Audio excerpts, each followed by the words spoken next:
Iš principo pašnekėti apie garantijas. Pastoviai kažkas ateina, klausia. Rūdis nuimtas, o čia dabar supurkšta rūgštinių gruntų. Jisai turi efektyvią apsaugą, tiesioginę apsaugą nuo korozijos, chemiškai veikia rūgštinis gruntas. Tai va, dabar dėl garantijų. Žiūrėkit. Sudėti metalai viens ant kito. Matai? Viduj tai yra korozija. Šitą mašiną 10 metų, aišku, jau Vilniuje nieks nedaryta, jie buvo.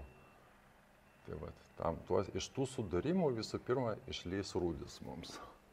Iš tų sudarimų. Čia aišku, va, užpilu, va, matosi, va, užpilu tenais viską, bet, čia darau aš, ką galiu, mano kas jėgos yra.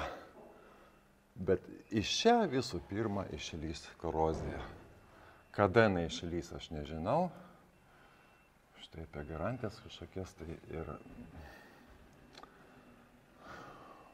sunku šnekėti. Žodžiu.